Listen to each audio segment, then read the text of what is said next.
Chapter 4 in Super Simple, Anatomy and Physiology, the ultimate learning tool. And this chapter is on essential stuff needed for our foundation, like what is anatomy and what is physiology?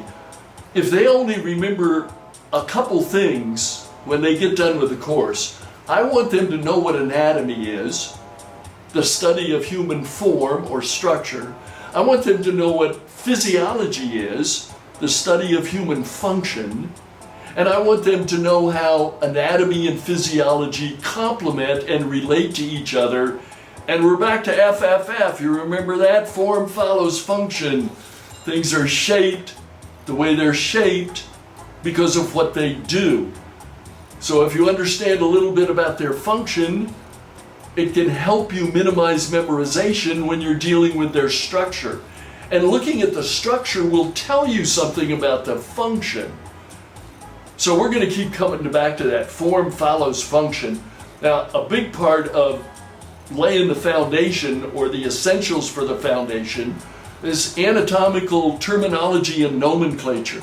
And Super Simple has some details on that, and I'm not going to waste your time here going through all of it. What you need to do is get out online and do some things that help you with your anatomical nomenclature: anterior, posterior, superior, inferior, superficial, deep, ventral, dorsal.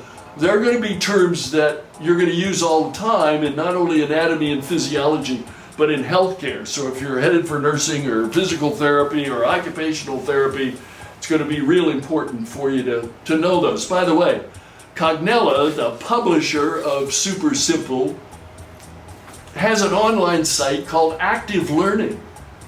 And there's a link that I want to encourage you to click on and maybe make an investment in that. It's got games which are fun. They're simple because, after all, it is super simple anatomy and physiology. And it's got practice quizzes which can really help you from a testing standpoint. And it's got flashcards if you want to use them. So that's something that you can take some action on. Body cavities is something that you need to know. Open and close body cavities. Rule of 2, which is emphasized in Super Simple. You see it all the time. One thing, body cavities, divided into 2 things.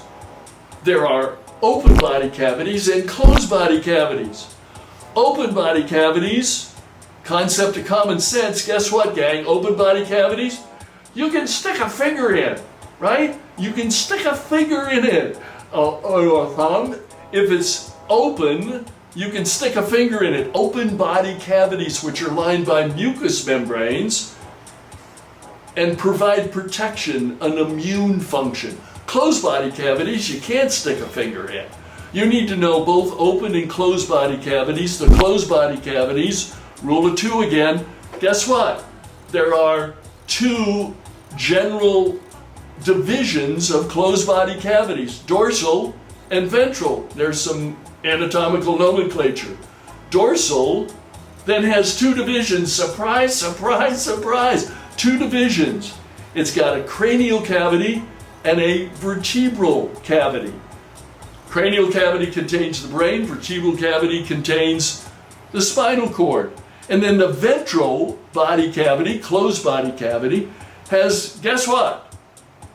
2 subdivisions. It has a thoracic cavity, it has an abdominal pelvic cavity, separated by the diaphragm. And then the thoracic cavity is divided into 2 more cavities. It's divided into pleural cavities in the mediastinal area.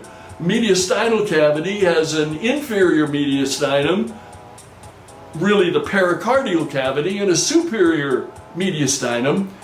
And the pleural cavities, guess what? There are 2 of them, left and right, which contain the left and right lungs. So know your body cavities. That's really important for you. Anatomical regions, and here you have to get out online and just do some work. There's a figure in chapter 4. It's figure 4.2 on page 37. Figure 4.2 on page 37.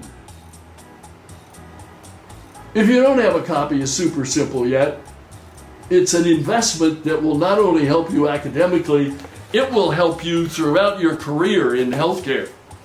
So you need to know that all of the body regions, they're really important in naming things like arteries, veins, nerves. So you're going to have the axillary area. It's the armpit. Well, there's an axillary artery, there's an axillary nerve, there's an axillary vein.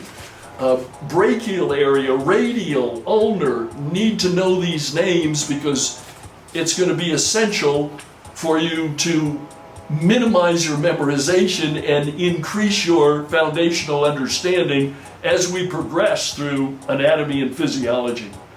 And anatomical planes, how the body gets divided. There's sagittal, there's mid-sagittal, parasagittal, frontal, coronal, transverse. And I like to think like transverse. It's like taking a chainsaw and just cutting somebody right through their middle. And you've got a top half and you've got a bottom half. That's a transverse plane. You need to know what the planes are. They get used a lot in anatomy and physiology. And then the anatomical position, really important. Anatomical position. It's used all the time in anatomy and physiology. It's used clinically too. Go out online and look up the anatomical position. Just get into a browser and put in anatomical position and it'll show you a bunch of pictures. And then finally, chapter 4 talks about homeostasis, which is more physiology than anatomy, but that's fine because they're inseparable, right? Because things in the body are shaped the way they're shaped because of what they do.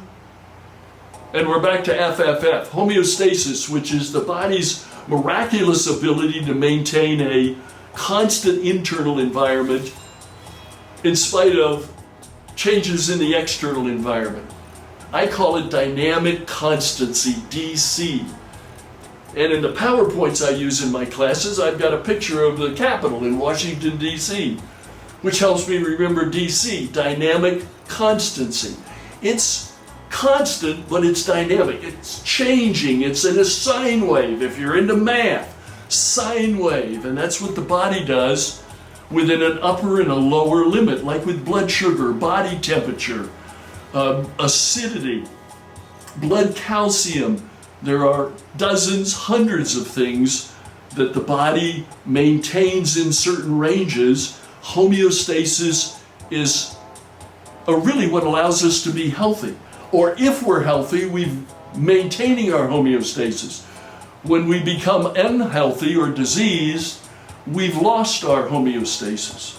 So spend a little time with homeostasis. That's another thing. In fact, here's a call to action for chapter 4. You need to go out and look for anatomical nomenclature, body cavities, the anatomical regions, the anatomical position, the anatomical planes, and oh, I forgot something that really I left out of the first edition of Super Simple, but it's going to be in the second edition, and that's abdominal regions, surface regions, the 4 quadrants or the 9 surface regions. So that needs to be a part of your call to action. And remember, all of these things you need to be putting into your Word doc, Super Simple Student Learning Atlas. That's what's really going to help you from a review standpoint, a performance standpoint. Boy, you'll use it if you're studying for your NCLEX or an RN or any other certification exam. It's going to be invaluable to you. So I'll see you next time. Right now, Krazy Kraus, out.